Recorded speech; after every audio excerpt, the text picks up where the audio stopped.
Pintu teater 1 telah dibuka. Para penonton yang telah memiliki karcis dipersilakan memasuki ruangan teater.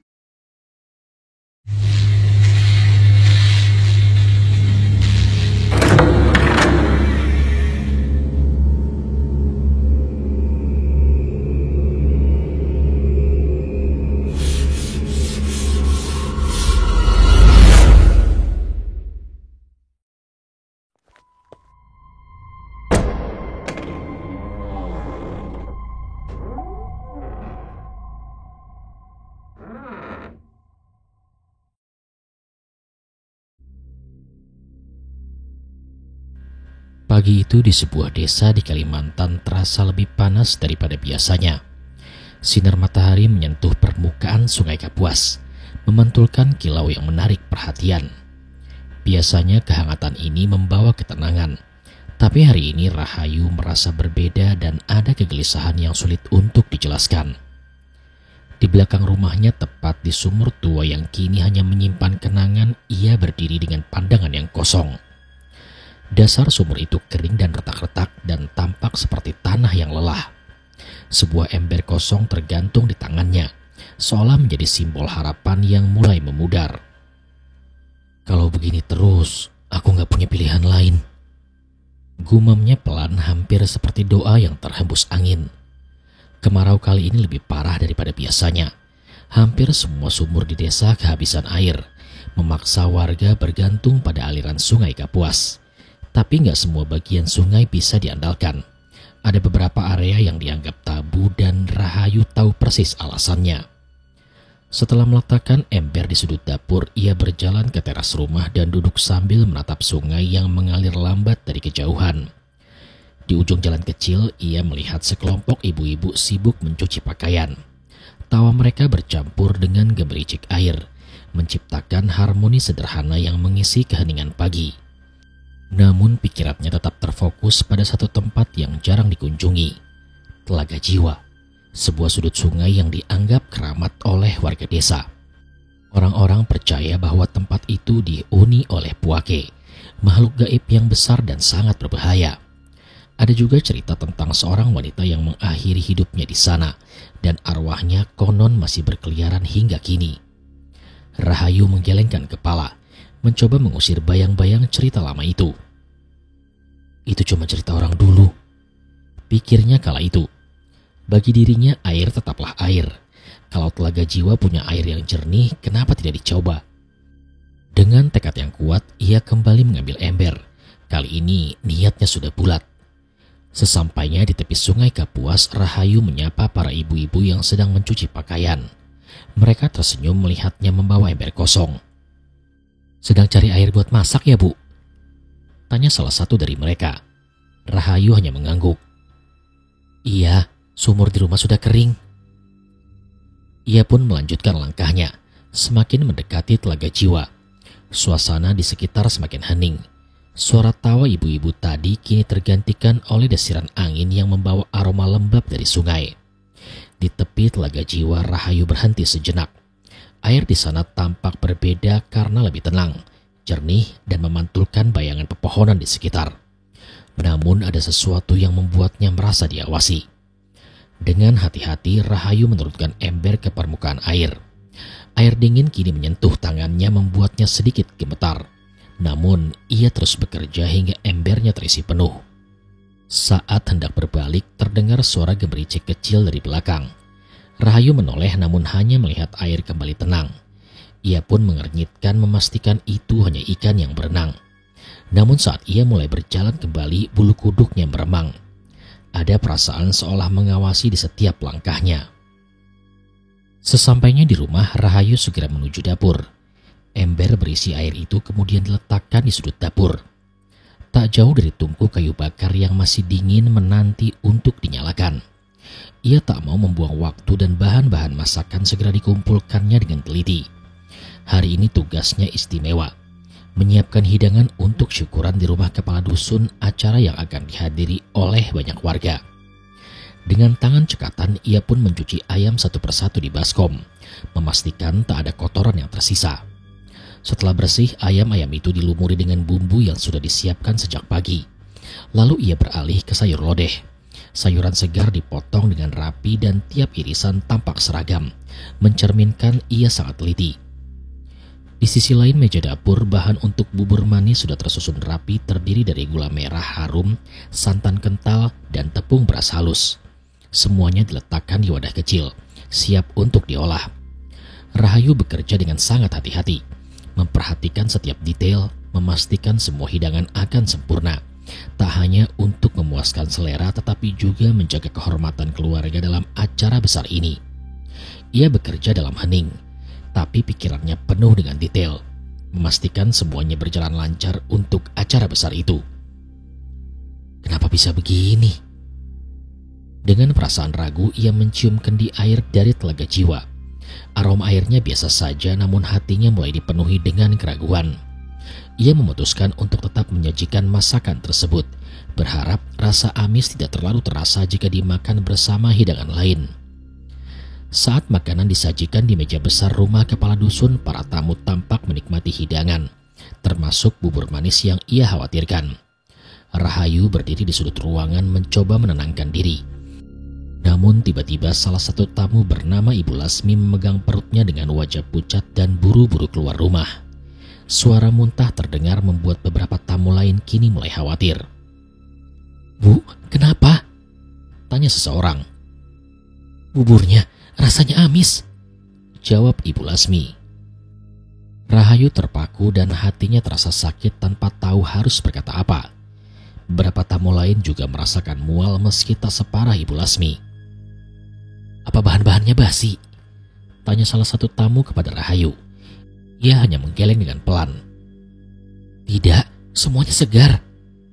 Namun di dalam hati Rahayu tahu penyebabnya, yaitu air dari Telaga Jiwa. Setelah acara selesai, Rahayu pulang dengan langkah berat. Langit mulai gelap saat ia tiba di rumah. Pikirannya pun dipenuhi rasa bersalah.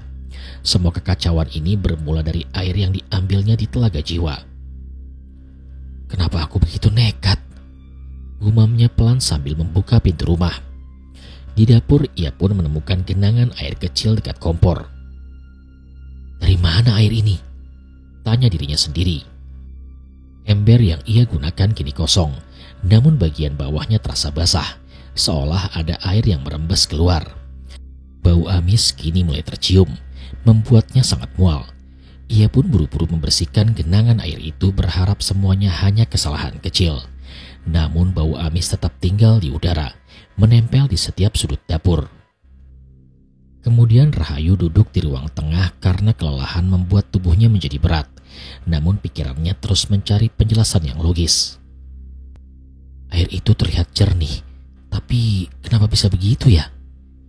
Ia bergumam sambil memandangi lantai dapur yang masih basah di beberapa bagian.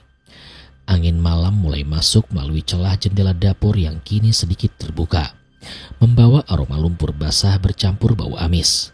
Rahayu menutup jendela namun melihat bayangan samar di kaca, seperti seseorang berdiri di belakangnya. Ketika ia menoleh dengan cepat, tak ada siapa-siapa di sana. Hanya ruangan kosong yang diterangi lampu kuning redup. Bulu kuduk Rahayu kini mulai meremang. Rasa dingin aneh merayap dari ujung kaki hingga tengkuk. Ia pun mencoba menarik nafas panjang berharap bisa menenangkan diri. Tapi rasa itu tidak kunjung hilang. "Ini pasti cuma karena aku capek," gumamnya dalam hati, mencoba meyakinkan diri bahwa semua ini hanyalah efek kelelahan. Ia pun menghela nafas panjang, memaksa pikirannya untuk berhenti menciptakan skenario aneh yang tidak masuk akal. Malam itu Rahayu memutuskan untuk tidur lebih awal. Ia pun merebahkan tubuhnya secara perlahan, berharap kehangatan kasur bisa menghapus kegelisahan yang terus menghantuinya. "Besok pasti semuanya akan baik-baik saja," batin Rahayu kala itu, mencoba menenangkan diri sambil memejamkan mata. Namun kenyataannya berbeda. Saat ia memejamkan mata, suara gemericik air pelan terdengar dari arah dapur. Suara itu tidak keras, hanya seperti aliran kecil yang berbisik di tengah sunyi, namun cukup untuk membuatnya membuka mata dan duduk dengan resah di atas tempat tidur. "Siapa di sana?" Tanyanya dengan suara gemetar ketika mendekati sumber suara yang ada di dapur.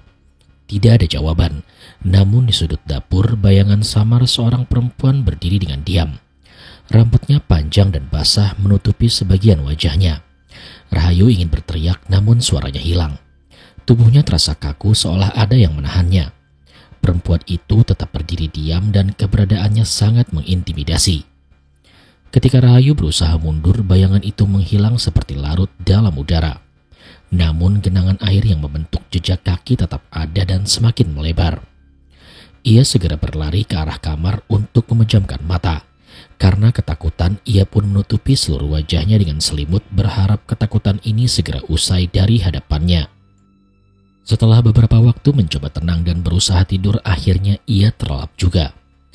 Pagi berikutnya Rahayu merasa seperti tidak tidur semalaman. Wajahnya pucat saat membersihkan sisa genangan air di dapur. Namun pikirannya kini fokus karena ia harus kembali ke Telaga Jiwa. Ini semua dimulai dari sana, pikirnya kala itu. Dengan ember kosong di tangan, ia pun berjalan kembali ke tepi Telaga Jiwa. Kali ini lebih berhati-hati. Suasana di sana terasa lebih mencekam. Air yang biasanya tenang kini beriak halus meski tanpa angin. Rahayu menurunkan ember ke permukaan air namun tidak mengambil air kali ini. Ia hanya memandang ke dalam dan mencoba mencari jawaban. Tiba-tiba bayangan gelap muncul di dasar air. Bergerak perlahan seperti sedang mengawasi. Rahayu mundur dengan nafas tersengal menyadari telah melanggar sesuatu yang tak seharusnya ia ganggu. Aku harus cari cara untuk memperbaiki ini, ujarnya dengan suara bergetar. Dengan langkah tergesa, Rahayu meninggalkan Telaga Jiwa. Namun suara gemericik air yang halus seolah terus membuntutinya, membuatnya sulit merasa tenang. Sepanjang perjalanan pulang, ia mencoba mengusir rasa takut yang mulai menjalari pikirannya. Ini pasti cuma kebetulan, ucapnya berulang kali meski bayangan gelap yang sempat ia lihat di dasar Telaga Jiwa terlalu nyata untuk diabaikan. Begitu tiba di rumah, Rahayu meletakkan ember di sudut dapur, lalu berjalan ke ruang tengah dan menjatuhkan diri di kursi kayu tua. Tubuhnya terasa sangat lelah, tetapi pikirannya dipenuhi pertanyaan yang tak henti bermunculan. Ia memejamkan mata berusaha mengingat cerita lama yang sering diceritakan neneknya tentang Telaga Jiwa saat ia masih kecil. Cerita-cerita itu dulu hanya dianggap dongeng, tapi kini kenangannya terasa seperti potongan teka-teki yang perlu ia pahami lebih dalam. Jangan pernah bermain di sana, Rahayu. Suara neneknya terngiang. Itu rumah mereka yang tak kasat mata. Airnya jernih, tapi jiwanya gelap. Rahayu menggelengkan kepala mencoba mengabaikan pikiran itu. Namun bau amis kembali tercium di dapurnya mengingatkannya akan kejadian semalam. Karena bau itu, ia membersihkan dapur lebih menyeluruh. Mengelap lantai kayu hingga bersih, namun bau amis tetap ada seolah meresap ke dalam kayu. Saat mencuci ember di luar, ia melihat noda kehitaman di dasar ember yang sulit dihilangkan meski sudah digosok dengan sabut kelapa. Apa ini? Gumamnya sambil mengerutkan dahi. Aroma amis semakin tajam saat ia mencium ember itu sekali lagi. Ia memutuskan untuk membuang ember itu dan menaruhnya di belakang rumah, tepat di dekat tumpukan kayu bakar yang jarang digunakan. Namun langkahnya terasa berat, seolah ada sesuatu yang enggan dilepaskannya bersama ember itu. Saat kembali ke dapur, ia merasakan sesuatu yang berbeda. Udara yang biasanya tenang kini berubah dingin, menusuk, dan membawa rasa tidak nyaman. Suasana rumah yang seharusnya akrab kini terasa sangat asing, seolah ada yang mengawasinya dari sudut-sudut gelap. Angin tipis berhembus dari arah dapur, padahal semua pintu dan jendela sudah tertutup rapat. Rahayu berdiri diam sejenak mencoba menenangkan diri, tapi ketenangan itu hilang seketika ketika telinganya menangkap suara gemericik air lagi. Kali ini lebih jelas, seperti ada seseorang di dapur mencuci sesuatu dengan tenang namun penuh kesadaran. Dengan nafas yang mulai memburu, ia memberanikan diri melangkah dengan perlahan. Kakinya menapak tanpa suara, sementara pandangannya terpaku pada pintu dapur yang kini terlihat lebih gelap dari biasanya. Terlihat tangannya gemetar saat mendorong pintu hingga terbuka lebar. Namun dapurnya kosong. hanya kendi air di atas rak dan beberapa piring yang belum dicuci di wastafel. Ia mendekati wastafel memastikan tak ada kebocoran, namun air di sana kering. Saat hendak ke ruang tengah, ia mendengar suara lain, seperti suara orang berjalan di lantai kayu rumahnya. Suara itu berasal dari arah belakang rumah, tempat ia meletakkan ember tadi. Dengan sangat hati-hati, ia membuka pintu belakang. Udara malam menyambutnya, namun ember sudah tidak ada. Ia melihat ke sekeliling namun tak menemukan ember tersebut. Di tanah ada jejak kaki basah yang mengarah ke tumpukan kayu ke pintu belakang rumah. Jejak itu kecil, jelas bukan milik tikus ataupun hewan lain. "Siapa ini?" bisiknya kala itu. Ia mengikuti jejak itu hingga ke dapur, namun jejak menghilang di lantai kayu yang telah dibersihkan. Akhirnya ia kembali melanjutkan aktivitasnya dan mencoba menganggap hal ini hanya halusinasi saja. Setelah melanjutkan aktivitasnya, ia pun duduk di ruang tengah, memeluk lututnya erat sambil menatap lantai. Pikirannya terus berputar, dipenuhi dengan bayangan-bayangan dari kejadian aneh yang ia alami beberapa hari terakhir. Segalanya terasa begitu tidak masuk akal, seperti potongan teka-teki yang tak pernah cocok satu sama lain. Ia mencoba mencari penjelasan yang masuk akal, sesuatu yang bisa meredakan kecemasannya. Namun setiap jawaban yang muncul justru memunculkan lebih banyak pertanyaan, meninggalkan ruang kosong yang semakin sulit untuk dipahami. Apakah ini akibat air Telaga Jiwa? Apakah benar ada yang marah karena ia melanggar batasnya? Rahayu teringat tentang cerita lain Telaga Jiwa, tempat seseorang perempuan bunuh diri yang telah dikhianati suaminya. Orang percaya perempuan itu masih bergentayangan, mencari korban untuk dibawa ke dasar sungai. Enggak mungkin. Lirih Rahayu mencoba menepis pikiran itu. Namun suara gemericik air kembali terdengar dari dapurnya. Namun kali ini lebih keras, seperti air dituangkan ke dalam ember. Dengan nafas yang tertahan, Rahayu berjalan menuju dapur. Jantungnya berdetak dengan kencang terasa di tenggorokan. Di dapur ia melihat ember yang tadi hilang kembali berada di tengah ruangan dengan air hampir penuh di dalamnya. Namun airnya kehitaman dan bau amis menyengat hingga hampir membuatnya muntah. Ia pun mundur perlahan, namun terhenti saat melihat bayangan di dinding seseorang perempuan dengan rambut panjang basah berdiri diam di belakangnya. Rahayu tak berani menoleh, hanya berdiri kaku menatap bayangan itu menghilang. Namun suara tawa lirih kini mulai terdengar, membuat tubuhnya bergetar hebat. Bayangan itu bergerak mendekat, bau amis kini semakin tajam.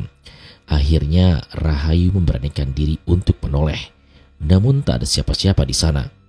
Air di ember bergelombang seperti disentuh oleh sesuatu. Karena sudah larut malam, dengan rasa campur aduk ia menuju ke kamarnya, mencoba memejamkan mata dengan terpaksa sebelum akhirnya terlelap dalam keadaan tidur yang sebelumnya gelisah.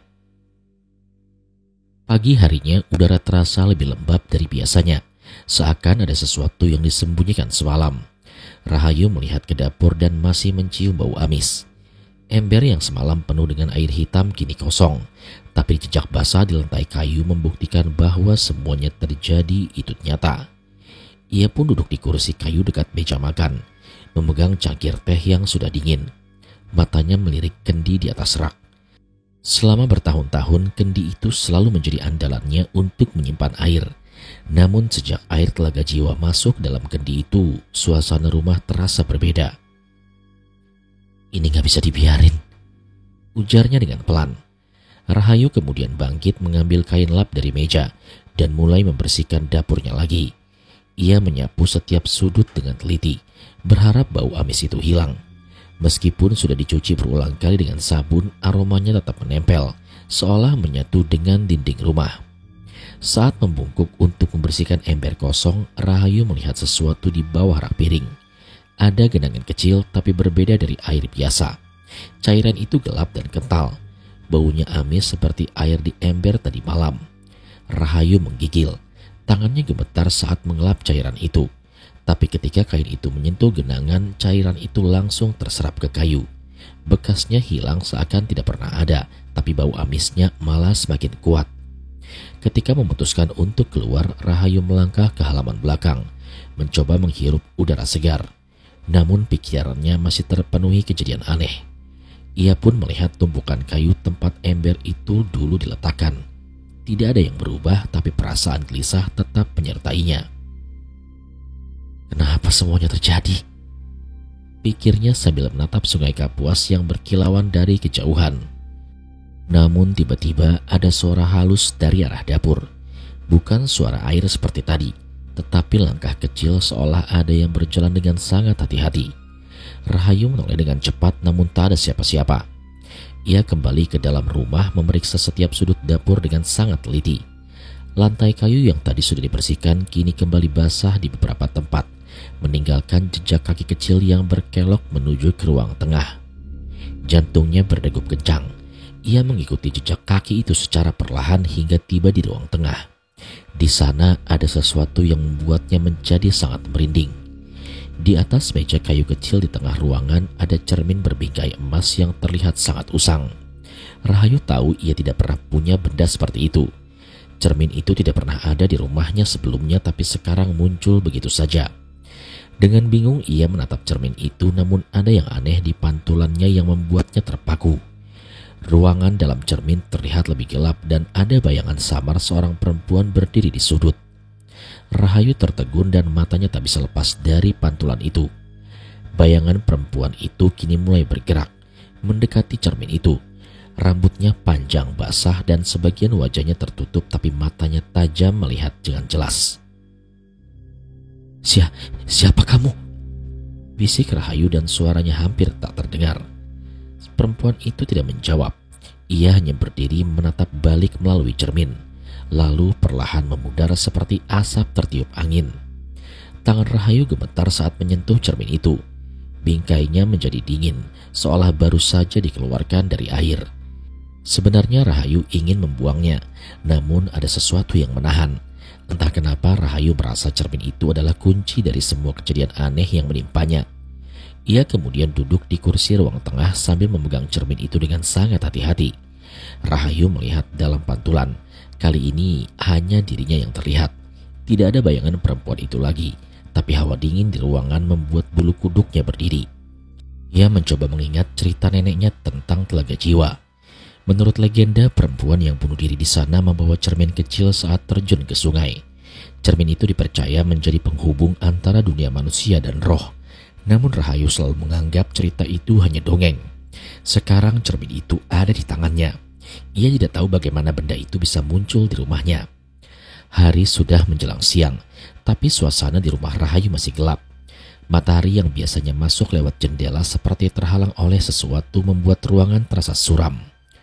Untuk mematahkan hal-hal aneh itu, ia pun memutuskan untuk pergi ke Telaga Jiwa lagi. Ia merasa harus mencari jawaban. Ia membawa cermin itu dan membungkusnya dengan kain supaya tidak terlihat oleh orang lain. Langkahnya berat saat mendekati tepi sungai. Air Telaga Jiwa tetap tenang, tapi permukaannya lebih gelap. Ada riak-riak kecil yang bergerak seperti bernafas. Saat berdiri di tepi air, Rahayu memegang cermin yang masih terbungkus dengan kain. Ia mencoba mengingat doa-doa yang diajarkan neneknya, berharap itu bisa membantu. Tapi sebelum ia sempat berbicara, bayangan gelap muncul dari dasar air bergerak cepat mendekat. Ia pun mundur selangkah, namun Rahayu tersandung batu kecil di tepi sungai dan terjatuh dan membuat cermin itu terlepas dan meluncur ke air. Tidak! Ucapnya mencoba mengejar cermin itu sebelum jatuh ke sungai. Saat cermin itu menyentuh permukaan air, tangan pucat muncul dari dalam sungai dan cepat menangkapnya. Rahayu melihatnya dengan mata terbelalak, diikuti sosok perempuan yang muncul dari air. Rambutnya panjang basah menempel di sebagian wajahnya. Perempuan itu memegang cermin di tangan kiri, dan tangan kanannya menunjuk Rahayu seolah meminta untuk didekati. "Ini milikmu," bisik perempuan itu dengan suara yang serak. Rahayu ingin lari tapi tubuhnya menjadi kaku. Ia hanya bisa melihat perempuan itu sambil nafasnya tersengal. Hawa dingin dari air sungai menyelimuti tubuhnya, membuatnya menjadi gemetar hebat. Perempuan itu masih berdiri di tepi air, namun setengah tubuhnya di dalam sungai.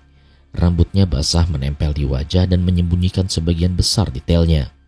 Perempuan itu mengangkat cermin di tangan kiri, memiringkan kepala sedikit seolah menunggu jawaban. Ini milikmu.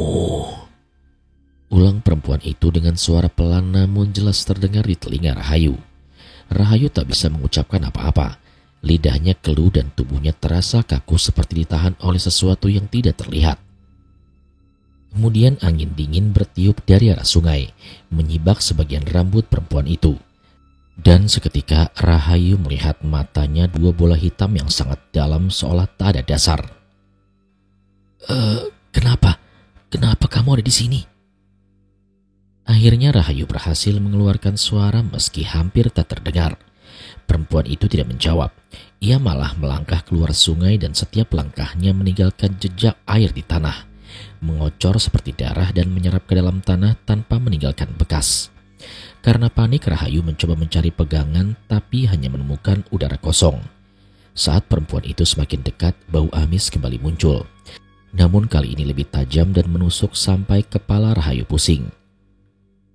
Apa yang kamu inginkan? Ucap Rahayu dan suaranya menyebar ke sekitar Telaga Jiwa. Perempuan itu berhenti. Ia memberingkan kepala sekali lagi, lalu mengangkat cermin di tangannya lebih tinggi, menunjuk ke arah Rahayu. Namun yang terlihat di cermin itu bukanlah pantulan perempuan itu, tapi Rahayu sendiri beda dari dirinya sekarang. Di dalam cermin Rahayu melihat dirinya di dapur. Rambutnya kusut dan wajahnya penuh luka kecil, dan matanya tampak kosong seperti boneka yang kehilangan nyawa. Pemandangan itu membuat tubuh Rahayu gemetar. Kembalikan, bisik perempuan itu. Kembalikan apa? Balas Rahayu.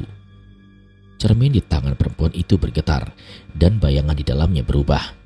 Kali ini Rahayu melihat sesuatu yang lebih menyeramkan. Tubuh-tubuh tergeletak di lantai dapur, dikelilingi genangan air hitam. Di sudut ruangan ia melihat dirinya sendiri berdiri dengan cermin di tangannya. Wajahnya penuh senyuman dingin yang tidak wajar. Kau sudah mengambilnya. Kembalikan. Tak tahan lagi dengan rasa takut, Rahayu mengumpulkan kekuatan dan lari meninggalkan Telaga Jiwa. Langkahnya terasa berat, seolah ada sesuatu yang menarik tubuhnya ke belakang. Namun ia terus berlari meski suara tawa lirih dari perempuan itu terus mengikutinya. Sesampainya di rumah, nafasnya tersengal-sengal. Ia menutup pintu dengan cepat, memutar kunci beberapa kali meski tahu itu tak banyak membantu. Bersandar di pintu, ia pun mencoba menenangkan diri tapi tubuhnya masih gemetar hebat. Melihat ke arah dapur tempat semua kejanggalan bermula, pikirannya dipenuhi bayangan cermin, perempuan dari Telaga Jiwa, dan apa yang ia lihat dari pantulan tadi. Semua ini salahku, bisiknya kala itu. Rahayu kemudian berjalan ke ruang tengah. Meja tempat cermin itu sebelumnya diletakkan namun sekarang kosong. Tapi ada lingkaran kecil berwarna hitam masih terlihat di permukaan. Ia menggaruk lingkaran itu dengan jemarinya dan bau amis langsung menyengat di hidungnya. Aku harus cari cara. Gumamnya kali ini lebih kepada dirinya sendiri. Ia mencoba mengingat cerita neneknya yang dulu yang ia sering anggap omong kosong. Neneknya pernah bercerita tentang roh yang kehilangan benda berharga miliknya. Kalau benda itu ditemukan manusia, roh tersebut bakal terus menghantui sampai barang itu dikembalikan atau dihancurkan. Namun Rahayu tahu ia tidak bisa kembali ke Telaga Jiwa sendirian. Ada sesuatu yang lebih besar dan gelap dari sekedar cermin di sana.